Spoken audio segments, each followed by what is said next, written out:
முக்தர்களான ஞானிகள் உலக உத்தமர் என்றும் மத்தியமர் என்றும் அதமர் என்றும் உள்ளனர்.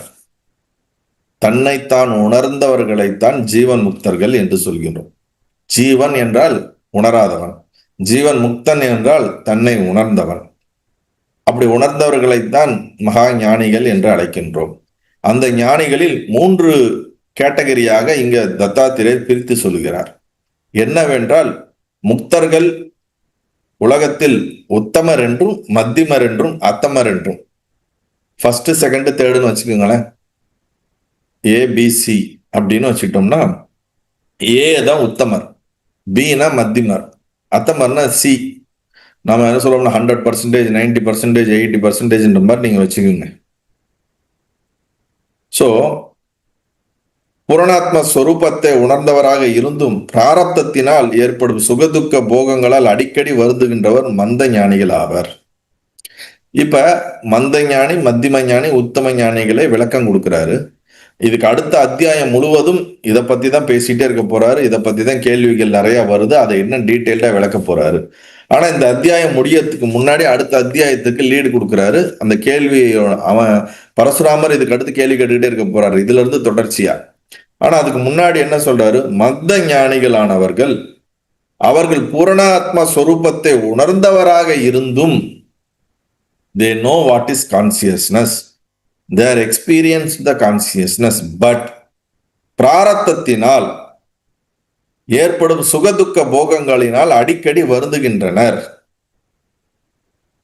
ஞானத்தை உணர்ந்திருந்தாலும் தன்னுடைய சரீரம் மனத்துக்கு இருக்கக்கூடிய கர்மங்களினால் அந்த உணர்ந்த உணர்வை இந்த சரீரத்தோடு கலந்து, இதுல சரீரத்துல ஏற்படுகின்ற அனுபவங்களோடு தன்னை மறந்து இதனோடு கலந்துடுறாங்களாம்.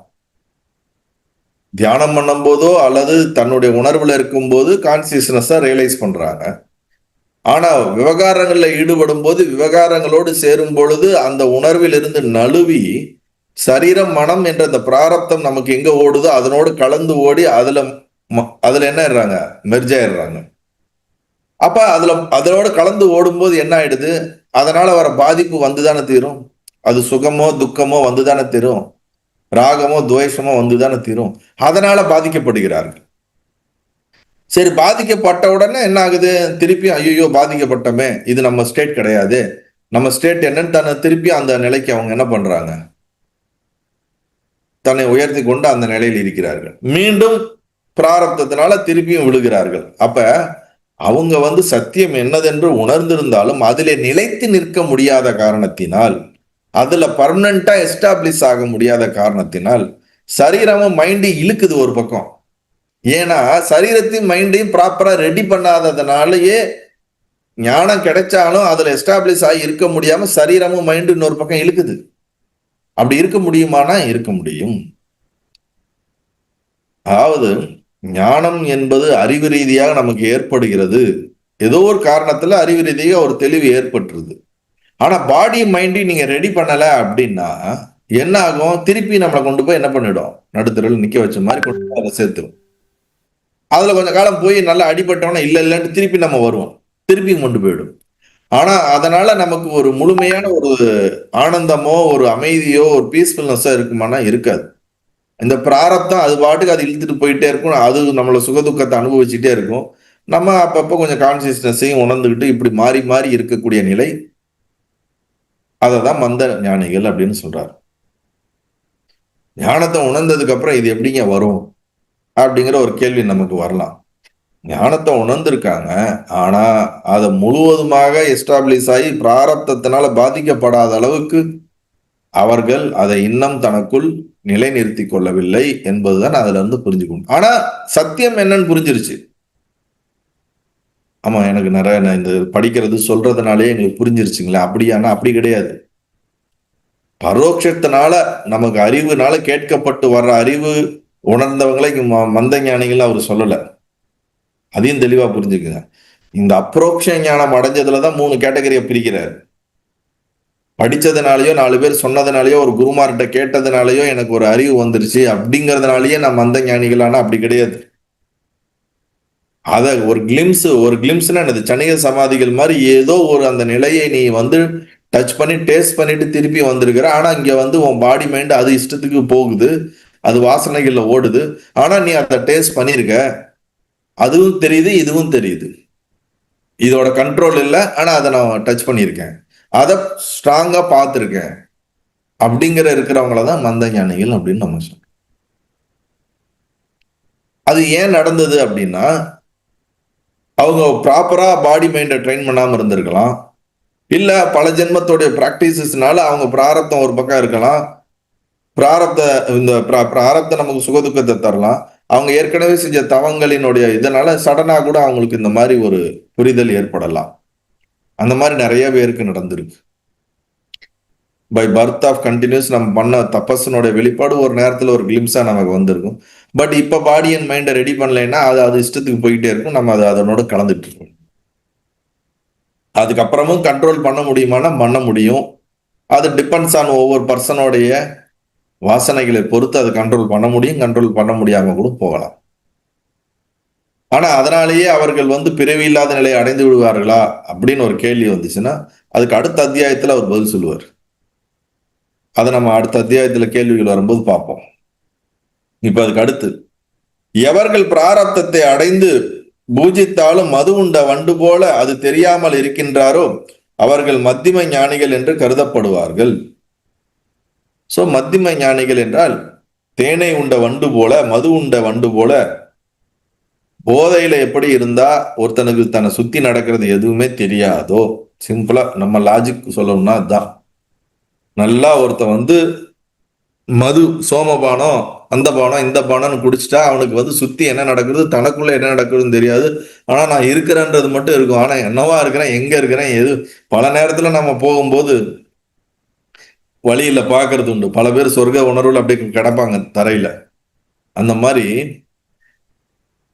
அந்த ஞான போதை அப்படின்னு சொல்லக்கூடிய அந்த ஞான சமாதியில, அந்த ஆனந்த உணர்வுல, அந்த சமாதி உணர்வுல இந்த மனமும் உடம்பும் அதுல இதானதுக்கு அப்புறம் இந்த சரீரத்தை பத்தின ஒரு அறிவோ இருக்குதோ, என்ன பண்ணுது ஏது பண்ணுதுன்னு தெரியாம தான் எப்படி இருக்கிறோம், ஏது பண்றோம், என்ன பண்றோன்ற ஒரு ஒரு நார்மலான ஒரு ஹியூமன் பீயிங்கோட எந்த ஒரு விஷயங்களும் இல்லாமல் ஒரு வித்தியாசமாக இருக்கக்கூடிய ஒரு உணர்வாக அவர்கள் மாறிவிடுகிறார்கள். ஏன்னா they are not under their control. Sometimes சமாதியில போயிடுவாங்க, வருவாங்க, இல்ல சமாதியிலே இருக்கலாம், உடம்பு மறந்து திருப்பியும் வரலாம், வந்தாலும் பாடியோட தொடர்பு இல்லாம இருக்கலாம். இல்ல என்ன பண்றோம் ஏது பண்றோம்னு ஒரு நார்மலான ஆக்டிவிட்டிஸ் இல்லாம அது டிஃப்ரெண்டா இருக்கலாம். சித்த புருஷர்கள் நிறைய கேள்விப்பட்டிருக்கோம். அந்த மாதிரியா இருக்கக்கூடியவர்களே மத்திம ஞானிகள் என்று இங்கு விளக்குகிறார். பிராரப்தத்தை அடைந்து பூஜித்தாலும் மது உண்ட வண்டு போல் அது தெரியாமல் இருக்கின்றாரோ அவர்கள் மத்திம ஞானிகள் என்று கருதப்படுவர். எவர்கள் கோடிக்கணக்கான பிராரப்தங்களாலும் அவைகளின் விசித்திரமான பலன்களாலும் தங்கள் நிலை தவறாது இருக்கின்றாரோ, ஆபத்துக்கள் கூட்டமாக வந்தாலும் அதை தைரியப்படாமல் இருக்கின்றார். அதைரியப்படாமல், அதாவது அதை தைரியமா கையாளக்கூடிய தன்மை, அதைரியம் படாமல் இருக்கின்றார்களோ, ஆச்சரியத்தில் விஸ்மயம் கொள்ளாமல் இருக்கின்றாரோ, மகா சுகத்திலும் சந்தோஷப்படாமல் இருக்கின்றாரோ, அத்தகைய உள்ள சாந்தரனாவரும் வெளியில் உலகோரை போல இருப்பவருமான அவர்கள் ஞானிகள் உத்தமராவர்.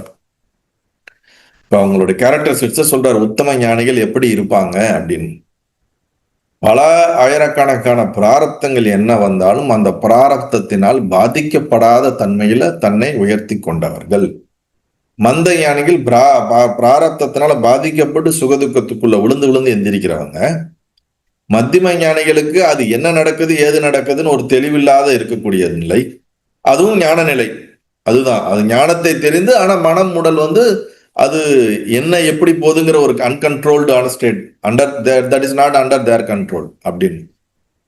ஆனா இது வந்து ஞானத்துல எஸ்டாப்ளிஷ் ஆயிருப்பாங்க. பாடி மைண்ட் அது பாட்டுக்கு எப்பயும் போல உலகத்துல இயங்கக்கூடியவர்கள் போல இயங்கிக் கொண்டே இருப்பார்கள். அதான் இங்க சொல்றாரு, உலகோரை போலவே இருப்பவருமான அவர்கள் ஞானிகளில் உத்தமராவர். அவர்கள் எவ்வளவு பெரிய துக்கத்தை வந்தாலும் அது துக்கமாக கருத மாட்டார்கள். எவ்வளவு பெரிய ஒரு சுகம், மகா சுகம் வந்தாலும் அதிலே சந்தோஷப்படுபவராக இருக்க மாட்டார்கள். எவ்வளோ ஆச்சரியப்படக்கூடிய விஷயங்களாக இருந்தாலும் அதில் ஆச்சரியப்பட மாட்டார்கள். அப்ப எதிலும் எவ்வளவு பெரிய பிராரப்தங்கள் இருந்தாலும், சுகதுக்கங்கள் சூழ்நிலைகள் இருந்தாலும் அதில் தன்னிலை தவறாமல் எவர் இருக்கின்றார்களோ அவர்களே உத்தம ஞானிகள் ஆவர் அப்படின்னு இங்க ஆச்சாரியார் சொல்றார். எவ்வளவு ஆபத்துக்கு கூட்டமாக வந்தாலும் அதை தைரியமாக எதிர்கொள்வார்கள். என்ன பிரச்சனையா இருந்தாலும் அதை ஃபேஸ் பண்றது, எந்த சூழ்நிலையா இருந்தாலும் அதை எதிர்கொள்ளக்கூடிய தன்மை கொண்டவர்கள் அப்படின்னு சொல்றார். தங்கள் நிலை தவறாத இருக்கின்றார்களோ. இந்த பிராரப்தம் பலவிதமான பலன்களை கொடுக்கலாம், நமக்கு தெரியாது. திடீர்னு நம்மள அறியாம லாட்டரி மாதிரி கொண்டு வந்து கொட்டலாம். அடுத்த நிமிஷம் நம்மள நடு ரோட்ல நிக்க வைக்கலாம். திடீர்னு சாப்பாடு கிடைக்கலாம், நல்ல பலகாரங்களோட சாப்பாடு கிடைக்கலாம், இல்லாட்டி சாப்பாடே கிடைக்காம போகலாம். நல்ல தெம்பா இருக்கலாம், திடீர்னு உடல்ல ஏகப்பட்ட கோளாறுகள் வந்து உடம்பு வீணா போகலாம். இந்த மாதிரி நம்ம எதிர்பார்க்க முடியாத சூழ்நிலைகளும் பிரச்சனைகளும் மனிதனுக்குள்ள ஏற்படுவது போல எப்படிப்பட்ட விஷயங்கள் இவர்களுடைய வாழ்க்கையில் அலை அடிப்பது போல அடித்து கொண்டு சென்றாலும் அதனோடு பயணிக்கிறார்களே தவிர அதனால் பாதிக்கப்படாதவர்களாக இருக்கிறார்கள். அந்த உணர்வு தனக்குள்ள மெச்சூர்டா கொண்டு வந்தவங்க யாரோ அவங்க தான் வந்து உத்தம ஞானிகள் ஆவர் அப்படின்னு சொல்லிட்டு, இவ்வாறு புத்தியின் பேதத்தினாலும் ஞான பாகத்தின் பேதத்தினாலும் பிராரப்த சேஷத்தின் மகாத்மியத்தாலும் விசித்திரமாகி மது உண்ட மந்தர் போலவும் ஞானிகள் விவகாரம் நடக்கின்றது. இப்ப ஏன் இந்த மாதிரியான பிரிவுகள் ஏற்படுகிறது? ஏன் இந்த 3 கேட்டகரி, இன்னும் என்னென்ன கேட்டகரின்னு வச்சுக்கலாமே.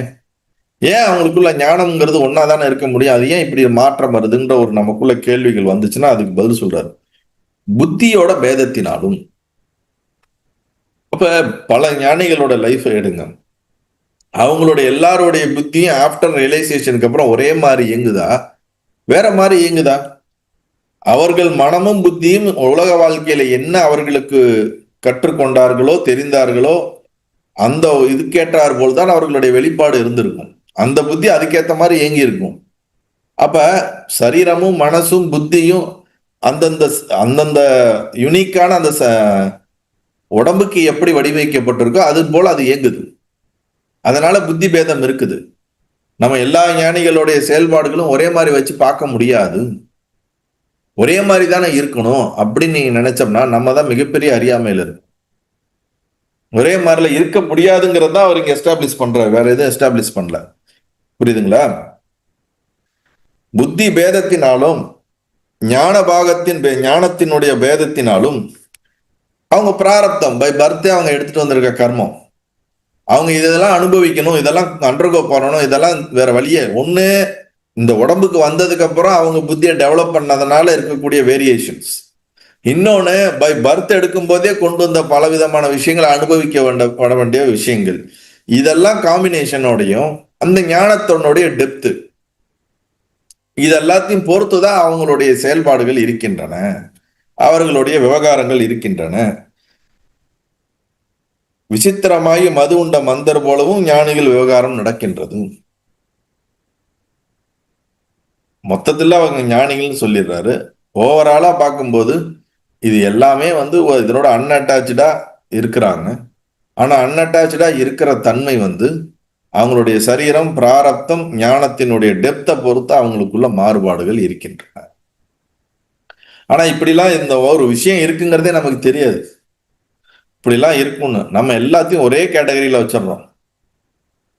ஞானிங்கிற கேட்டகரி தான், ஆனா அதுல ஜீவ சமாதியில் இருக்கிறவரு ஒரு மாதிரி இருக்காரு, இல்ல தனிமையில மௌனத்தலா இருக்கவர் ஒரு மாதிரி இருக்காரு, குடும்பங்களோடு இருந்து கொண்டு ஞானிகளாகவும் இருக்கிறார்கள், சன்னியாசிகளாக ஞானிகள் இருக்கிறார்கள், அல்லது எந்த ஒரு சம்பிரதாயங்களும் இல்லாமல் ஞானிகளாக இருக்கிறார்கள், தனக்குள்ளேயே உணர்ந்து தான் தனியாக இருக்கிறவர்கள் இருக்கிறார்கள், காட்டுக்குள்ளே இருப்பவர்கள் இருக்கிறார்கள், தவம் செய்பவர்களாக இருக்கிறார்கள், பல குழந்தைகளுக்கு தாய் தந்தையராகவும் இருக்கிறார்கள், குடும்ப வாழ்க்கையில் இருப்பவராகவும் இருக்கிறார்கள்.